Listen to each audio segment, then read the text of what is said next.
Hello, welcome to the show. I'm Lindsay Gustin. Today's guest is Mike Finarelli, and he's a gourmet culinary instructor and cookbook author of Beyond the Red Sauce. And on today's show, he'll be making a winter menu from his cookbook. So welcome to the show, Hey, Matt. thanks very much. I'm very happy to be here. Oh, so nice to have you. So tell us about yourself. Well, I'm a local area culinary instructor and cookbook author, as you mentioned. I'm here to do some recipes from Beyond the Red Sauce, Classic Italian Cooking with No Tomatoes, my new book. And I'm also an instructor at Sur La Table in Pentagon Row. I'm an instructor at Culinary downtown at 14th and M. And I'm also an instructor for the Fairfax County Adult and Community Education Program as well. Well, great. So tell us about your cookbook and what you're making today. Oh, okay. Well, my cookbook is, the theory behind the cookbook is that my relatives, the ones from Italy, they came from South and Central Italy where everything made was with tomatoes. And so as I started to become a chef and learn more about cooking, I realized there's a lot of recipes out there that don't have tomatoes. Tomatoes aren't even native to Italy. They're from the Americas. Oh, that's interesting. So when you go way back, there's no tomatoes in Italian cooking at all at the very base of it. And so I started compiling all of these recipes, not because I hate tomatoes. I love tomatoes. I'm not allergic to tomatoes. I have nothing against tomatoes. They're one of my favorite things. But it's the concept that, everyone just thinks that you have to have tomatoes in the cooking to be Italian. And this is a way to, make people think differently about Italian cooking, sort of innovate and change, what we already think about Italian cooking. So the first recipe you're going to make is this one here, From the right? back cover, yes. From the back cover.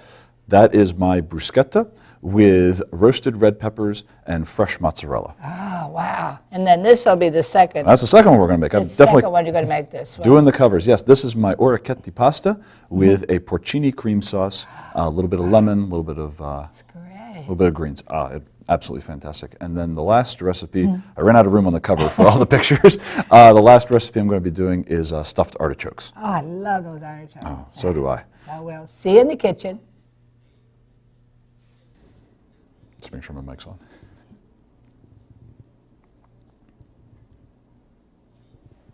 We're in the kitchen now with our chef, Matt Finarelli, and today he's going to be making us some Italian recipes without the red sauce. That's right, beyond the red sauce. That's Beyond right. the red sauce, right. So the first one you're making is an appetizer. That's correct. I'm going to be doing a bruschetta with roasted red peppers and fresh mozzarella. And the main thing I want to show people is the correct way to put together the bruschetta, to toast the bread, and how to roast red peppers. The recipes, the ingredients inside of this one is really similar to an insalata caprese, which is normally made with tomatoes. But to take that out, it's not just because I want to get rid of the tomatoes, but another way that they commonly do it, you get the beautiful bright red of the roasted red peppers in there as well. Yes, these red peppers are beautiful. Aren't they fantastic? I love the color, yeah. No. So let me just I'll start off by showing you all how to work the bread. When we're cutting for a bruschetta, we want to have a nice loaf of Italian bread, and we want to cut relatively thick slices with it. Oh, you do, okay. Yeah. You don't want to have like the super thin slices like you find on a crostini, though I do have an entire chapter on crostini in my cookbook. In Absolutely. your book? Wow. But the bruschetta, I tend to do on the much bigger, thicker slices like this. These big slices, really, you can pile a lot of stuff on there, and they provide a really nice substrate for whatever it is that you're going to be putting on top. Okay, so what do we have now? What I have here is a little bit of extra virgin olive oil, and we're just going to paint that right onto the top of the slices of bruschetta.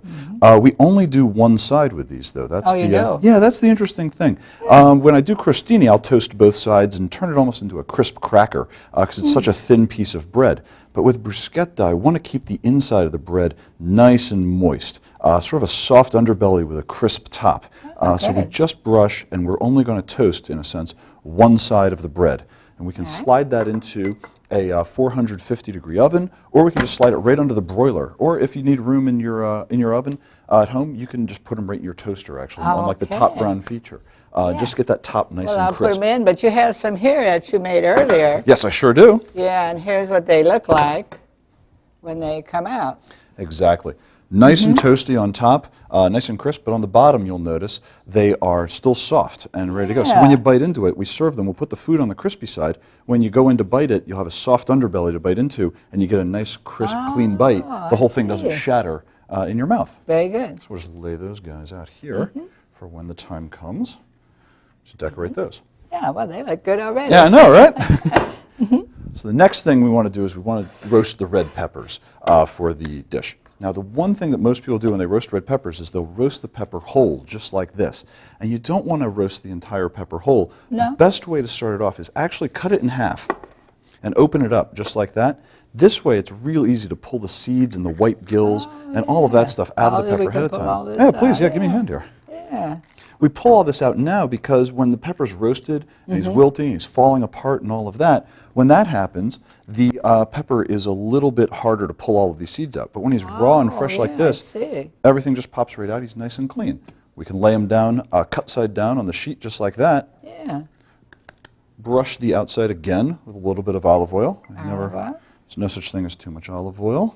You put these in the oven? And we're going to slide these guys in a 450-degree oven. Oh, for how long will these take? These are going to take a little bit longer. You're probably going to leave them in there almost longer than you'd expect them to. Really? Almost like half an hour. They're going to need that kind of time on the well, are they ready to go? oven. Yep, they're ready to rock and roll. Okay, and you have some, Absolutely. as I said, over here. Through the magic of television, as we say. Right, you made these earlier. That's right. So this is what they'll look like when they come out of the oven. Wow, now they look nice. Yeah, they've got that blistery skin that's blackened. I mean, you'd almost think that they're burnt. And it's okay if they're black all over the entire pepper. That's all right, huh? Yeah, that's okay. It really is, because that's just the skin that's turning black, and it's the skin that we don't want. Yes. So the way to get rid of the skin is when they're hot and they come right out of the oven, these are nice and warm, we slide them into a plastic bag, just like this. That gives them so much flavor doing that. Absolutely. I can see, yes. The steam that these peppers give off will push the skin right off of the peppers. We leave them in the bag now for about 15 minutes or so. When we take them out, they'll be cool enough to handle. That's the most important part. And the skin will really just slide right off the pepper. Underneath the skin, we'll have this. And this is the end result. This is the end result. These beautiful roasted red peppers.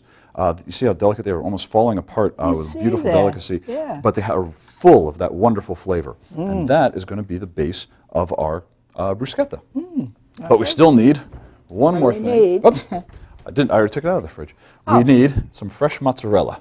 Ah, okay. Now, preferably, if you can get your hands on it, it's really great to have some buffalo milk mozzarella made with water buffalo milk, because that's the one with the most flavor. That's really wonderful. But it's very easy to find cow's milk mozzarella. That's what you have there? That's what I have here, and it's not, there's no problem with that whatsoever. And you buy it just bulk like that? Yeah, you just buy these balls just like this. Cut some nice, beautiful slices of that. Oh, lovely stuff. Wow. We'll start off by laying them down right here on this warm bruschetta. This is very easy to do, Matt. Oh, this is very simple, and you want your appetizer to be relatively simple. You do, right? Yeah, you don't want to kill yourself over this, because you're going to be working hard for the rest of the menu. You have guests coming over and so forth. These you can make ahead of time and have them ready to go. Neat. Lay those down. Lay down some lovely roasted red pepper strips. Oh yeah, I mean, it's like the Italian flag. You've got the white, the red, the green. Oh, that's true. Yeah, I like that. How can you go wrong? I'm just going to lay those strips on there. Fantastic appetizer. And I tore these strips by hand. You could slice them with a knife, get nice even slices. But you took them by hand. Just take them right apart, because the pepper just tears so easily when it's roasted and soft. And it looks really nice. I like that rustic look that you get with those beautiful hand-torn peppers like that. That is really nice. For the green, we'll just lay on some beautiful fresh basil leaves right there on top. As I said, that's a great appetizer. And again, just tear those guys by hand. Don't ever have to worry about getting perfect slices and so forth. Right. Because then it looks like you've been working too hard at it. It should be fresh and light. And that's Italian. And lovely. And I finish with a little bit of extra virgin olive oil, a nice oil novello. It's not even filtered. You can see how cloudy that oil is. And that's on purpose, because it's a nice unfiltered oil. It's got a wonderful peppery flavor to it. And we'll just drizzle that over the whole plate. Don't have to go one by one with the these bruschetta. Is that Italian also? Oh yeah, this wonderful Sicilian olive oil. It's just fabulous. And a little fresh black pepper. Wow. Just like that. And that's all there is to that one. Yeah. Like I said, make that one in advance, have that ready to go when your guests come, so they can be eating and dining while you're finishing up the rest of the meal. I like this. Is beautiful. Right. So what do we have next? Next up, we're going to be doing the orecchietti with porcini mushroom cream sauce. It's the recipe right off the cover of the book. Sounds good. I'll be right back.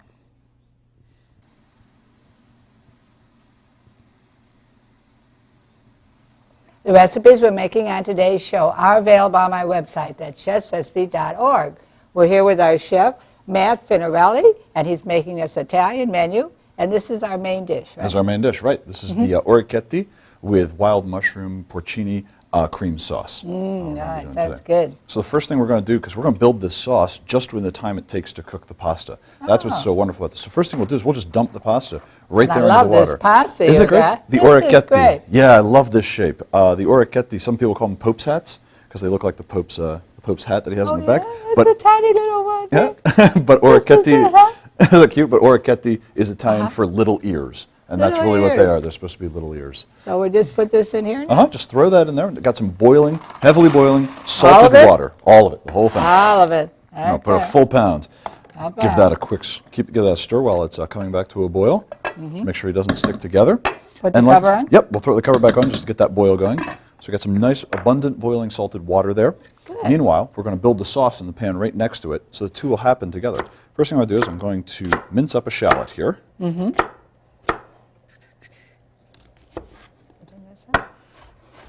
Just get this guy cut up so that we have some nice small pieces and so forth. When we get to the end, don't risk your fingers there. No need to cut those off for the sake of good food. I know it's delicious, but it's not not on the recipe. Now what's that? A little bit of extra virgin olive oil right, All right. down into the pan. Use a lot of olive oil in Italian cooking? We certainly do, and definitely a nice extra virgin stuff.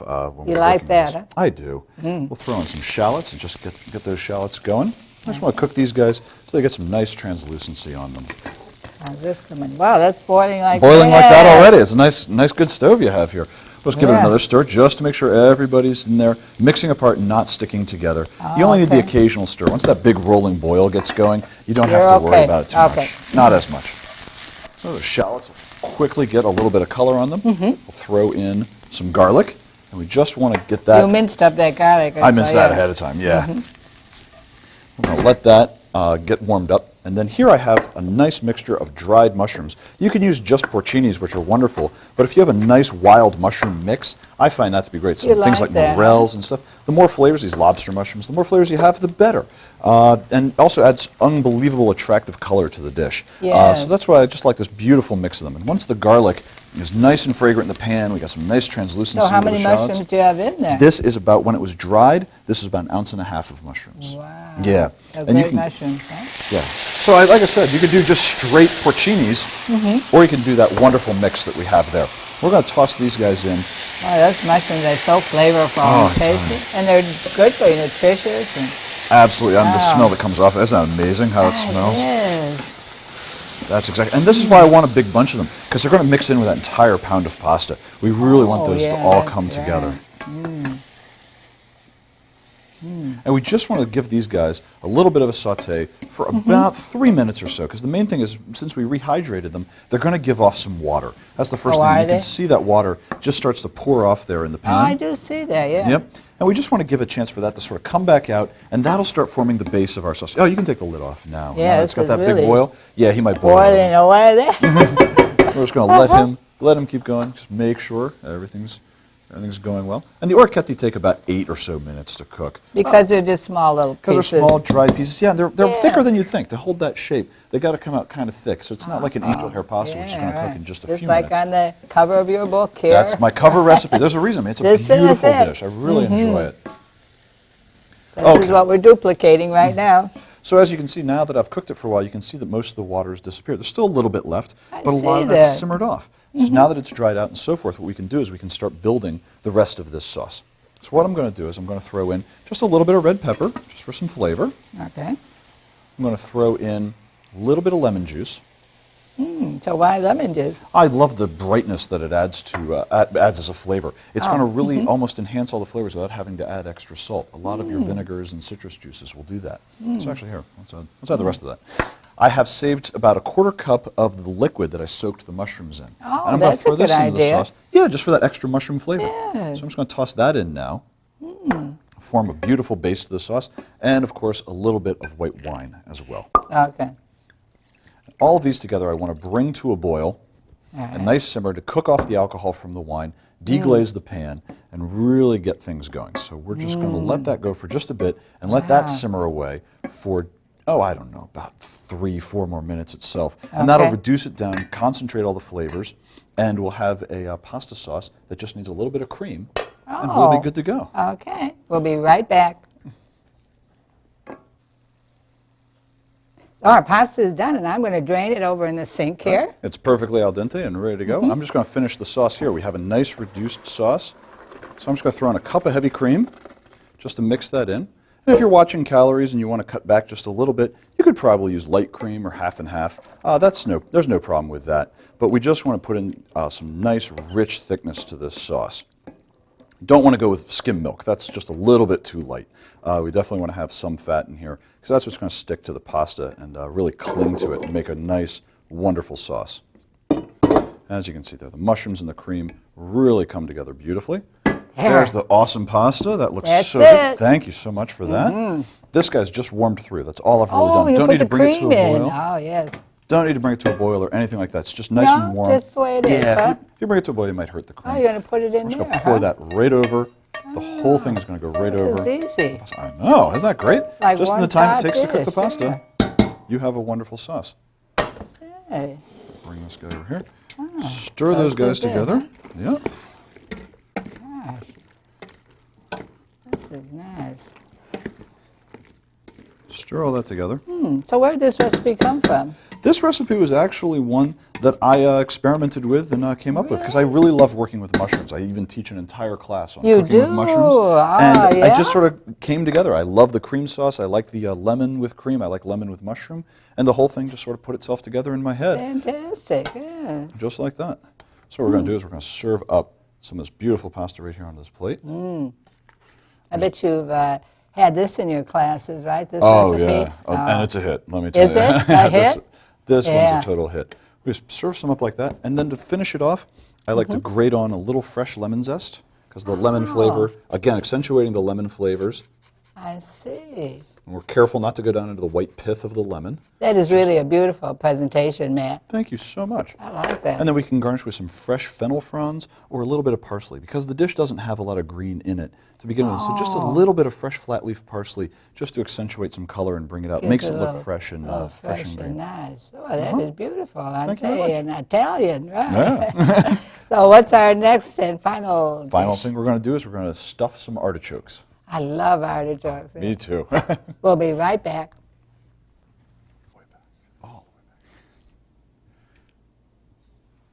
Now it's time for artichokes. And you said that this recipe is like for a first course. Yeah, I like to think of this one as a first course. It makes a little bit of a mess, and an artichoke's always sort of an involved thing that you're taking apart. You don't want to serve it as a side dish because you'll be eating your meat or eating your pasta, and then you got this big artichoke that you're diving into. It's really nice to sort of do it by itself. Okay. And to do an artichoke, we're going to start off by steaming it. We want to sort of cook it by itself first. Boy, those are beautiful. Aren't they nice? Okay. Oh my God, they're beautiful. Look at the color and the shape. And While the stem is edible on an artichoke, we do want to take them off for this recipe just so that they stand up by themselves. We just want to make sure, because that's how we're going to be serving them. Oh, neat. And then we want to take off the top third of the artichoke as well, just because there's a whole bunch of leaves up there, and that's going to give us access to the choke at the end of the day. But any surface that we cut with an artichoke, we have to rub it in lemon juice right away. Do? They really discolor badly and very quickly.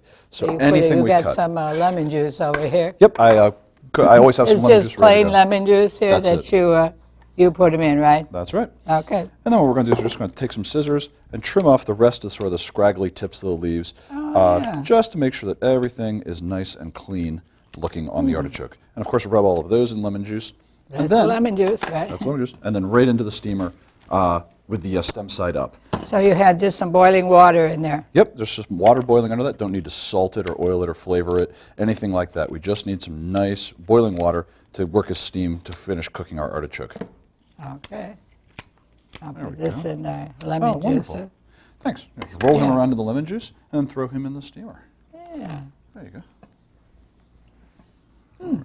Just like that. Now, when the artichokes are steamed, when they're done steaming, it takes about 20 minutes or so until the bottom is nice and tender. If you can insert a knife and it's nice and tender, the artichoke is done. This part here. Yeah, I wondered there. about that, yeah. Then all we have to do is open them up lightly, and there's a little cone of leaves in the middle there, and we just rip that cone, just give it a little twist, and that cone of leaves comes right out. That's going to give us some room for the stuffing. And then Use that for the skits because that has some meat in there, yes. And then we're going to just pull out the hairy choke that's at the bottom as well. These are nice. I love these. Aren't they lovely? Wow. And that's it. And that It opens turned it up. out really perfect. Yeah, thank you. They did. I just want to pull the cone of leaves out of that guy. So it's basically the cone that you see there. They're white leaves and so forth. Just give them a pinch and twist the artichoke, and they pop right out. I mean, they're really that simple. When the artichoke is cooked properly, they just pour right out. There's nothing to it. And Then some you'll hairs use rub. this part here for the stuffing. Yeah, that's exactly where we can fit all the stuffing. Isn't that easy? That is. So let's start making the stuffing. Yeah, I while we're will. doing this. We'll open up the Cuisinart there, and we'll throw in some nice, fresh Italian bread that I've taken the crusts off of. Go ahead. That's okay. Yeah, the And what else? Cuisinart will do it. No, just the bread to Just the start bread. off. And we're going to give that a few pulses just to chop it up. There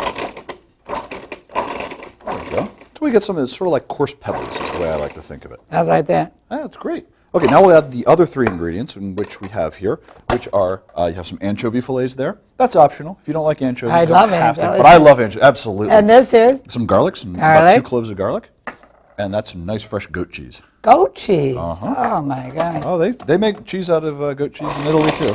They do. Absolutely. Just like that, a little bit more. Great. That's all pulsed up, and we'll take that over to a bowl. That's it, huh? Well, that's not all the filling. That's all we're going to do in the Cuisinart. I see, for this part. Absolutely. There we go. Lay him aside if There's you some don't nice ingredients there. Huh. Oh, yes. Just lay those guys in there, and then into the filling, we're going to fold in some parsley, Oh, parsley. Uh-huh. That'll give it color. some basil, Basil. some oregano. Fold Nice Italian ingredients. fold that together. A little bit of Parmesan, and then we'll stuff those right into the artichokes. Season it up with some salt and pepper, of course. Don't be afraid of that. Parmesan, huh? Yep, a little Parmesan. So all of that makes a nice filling that goes right into the artichokes. Yes, the Parmesan does go well, I know, the artichokes. Boy, these ones that are steaming smell very good. Oh, thank you. Get them on all the leaves, get them all around in there. And then once they're stuffed, we're going to lay them right into a nice glass pan that's got some sliced lemon and white wine in the bottom. We'll lay some aluminum foil right over the top. And that's it. And that's it. We'll slide this into a 350-degree oven for about 10 to 15 minutes. Remember, the artichokes are already cooked, Yeah, so we right. just need to warm it through. Okay, and we'll be right back and we'll plate them up. Well, now, Matt, it's time to take the artichokes out of the oven. They are ready. And we'll see. So Oh, yeah. yeah, there's a little steam coming out of them. Exactly. That's one of the main things you're looking for, is that steam from the wine to be coming up out of the pan. And that's a good sign that things are getting nice and warm underneath the aluminum foil. Oh, there. okay. That's why I use a glass pan, too, so I can sort of see Oh, things as they beautiful. cook. Aren't they lovely? Aren't they lovely? They really almost explode with all of that wonderful stuffing. We're just going Yeah. to take these warm guys right out of here.